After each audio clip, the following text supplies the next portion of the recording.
श्री सरस्वत्यै नमः। नमस्कार।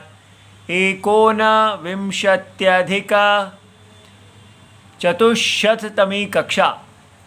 आज हमारे दो सूत्र हैं। एक तो छोटा सा ही है, विभाषा 2111, और दूसरा है अपपरिपंचम्याः। ये पूरा सूत्र है अपपरिबहिरंचवः पंचम्याः 2112। इनको अष्टाध्यायी जी में देखते हैं। ये देखिए, द्वितीय अध्याय है और प्रथम पाद है। विभाषा ये अधिकार सूत्र है जो 2 to 29 तक जाता है, और उसके बाद है अपपरिबहिरंचवः पंचम्याः। अच्छा जी, तो विभाषा जो है वो सूत्र 211 से शुरू होता है और 4 थे द्वंद्व पर्यंत 2 to 29 तक जाता है। इसका अर्थ है विभाषा इति अयम अधिकारः वेदितव्यः। इसको अधिकार समझना चाहिए, और 2 to 29 तक हर सूत्र के साथ विभाषा लगेगा। यद इतः ऊर्ध्वम, अर्थात इस सूत्र से आगे, अनुक्रमिष्यामः, अर्थात विद्या परंपरा में हम पीछे पीछे चलेंगे पुराने आचार्यों के बनाए हुए क्रम पे। तद विभाषा भवति, तो हर सूत्र के साथ विभाषा शब्द है।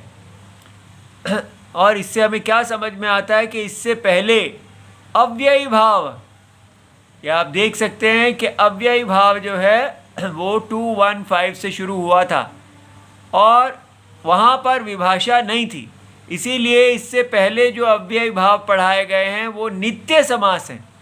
विभाषा का अर्थ है कि आप उसको वाक्य में भी लिख सकते हैं और समास भी कर सकते हैं, तो इसलिए वो अनित्य समास कहलाए जाते हैं।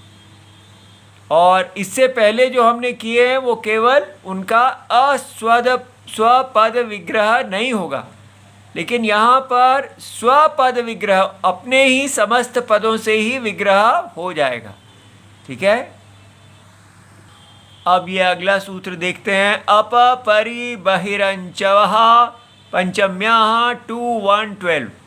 ये इसके अनुवृत्ति सूत्र हैं। पदानि, तो अपपरिबहिरंचवः प्रथमा विभक्ति बहुवचनम, और पंचम्याः तृतीया विभक्ति एकवचनम, और ये इसके अनुवृत्ति हैं। और ये इतरेतर योग द्वंद्व समास है। तो सूत्रार्थ देखते हैं। अप, परि, बहिर और अंचु, ये 4 शब्द हैं।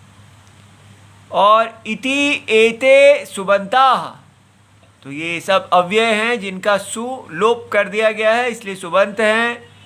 तो पंचमी अंतेन, इन सुबंतों का पंचमी अंतेन समर्थेन सुबंतेन सहा। ठीक है, ये समर्थ सुप सुबंतेन सहा विभाषा समस्यन्ते, तो इनका विभाषा समास होता है, अर्थात विकल्प से समास होता है। चाहे तो आप वाक्य को भी छोड़ दें, और या इन सारे पदों को समास बना के एक पद बना दें। अव्ययी भावः च समासो भवति। ठीक है, अब ये देख लेते हैं। विभाषा में अर्थात विकल्प है, आप समास पक्ष है या वाक्य पक्ष है। तो वाक्य पक्ष में है अप, है पहला शब्द, तो अप त्रिगर्तेभ्यः, तो ये कहा है जो अप शब्द है उसका पंचमी अंतेन सुबंतेन, तो त्रिगर्तेभ्यः पंचमी अंत है। तो पहले किसी देश का नाम बहुवचन में होता था, तो त्रिगर्त जो है यह आधुनिक कांगड़ा है।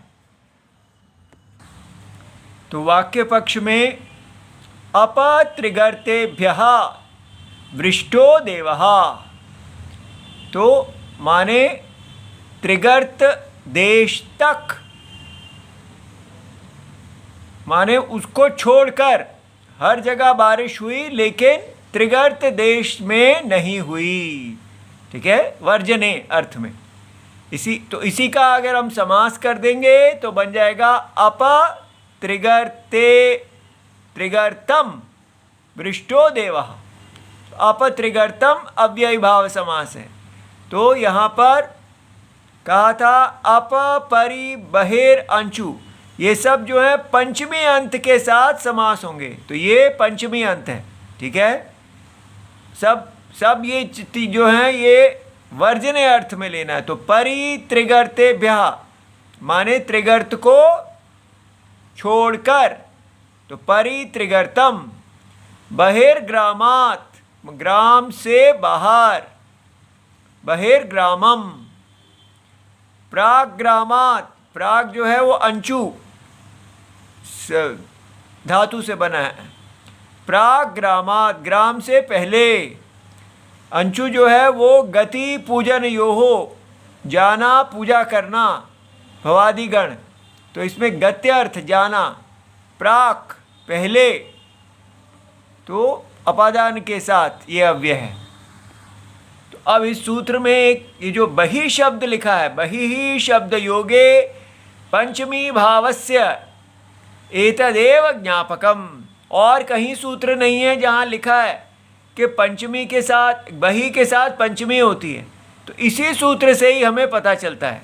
कैसे, देखिए ये सूत्र है अन्य आरात इतर ऋते दिक् शब्द अंचु उत्तर पद आच आही इति एतैहि योगे पंचमी विभक्तिर भवति, ये सूत्र है 2-3-29। तो इन सब के साथ पंचमी विभक्ति होती है। माने अन्यहा देवदत्तात्, अन्य के अर्थ में भिन्नहा देवदत्तात्, और ऋते देवदत्तात्, देवदत्त को छोड़ के, आरात माने निकट देवदत्ता से, देवदत्तात्, इतरहा देवदत्तात्, और इसी प्रकार दिक् शब्द जो है पूर्वहा ग्रामात्, परतहा ग्रामात्, उत्तरहा ग्रामात्, अंचु में प्राग ग्रामात् या प्रत्यक ग्रामात्, ठीक है, उसके अंदर, और आच में दक्षिणा, ये प्रत्यय हो जाता है, दक्षिणा ग्रामात् उत्तरा ग्रामात्, और आही में दक्षिणाही ग्रामात् उत्तराही ग्रामात्। लेकिन यहाँ बही नहीं है, तो इस बही का इस ज्ञापक से पता चलता है, इस सूत्र में जो बही शब्द लिखा है कि उसके साथ भी आप पंचमी लगा सकते हैं। तो इसलिए बही ही बहिर्ग्रामात् ऐसा हो जाएगा। और जो बाकी हमने वाक्य पक्ष में पंचमी लगाई है वो कहाँ से आई, तो असमस्त पक्ष में अपरिवर्जने 2488, इसमें इनकी कर्म प्रवचनीय संज्ञा होती है अपरिशब्दौ वर्जने द्योते।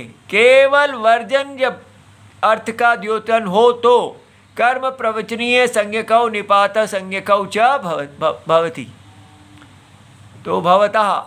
और अब यहाँ ये सूत्र जो है इन पे पंचमी विभक्ति का विधान करता है।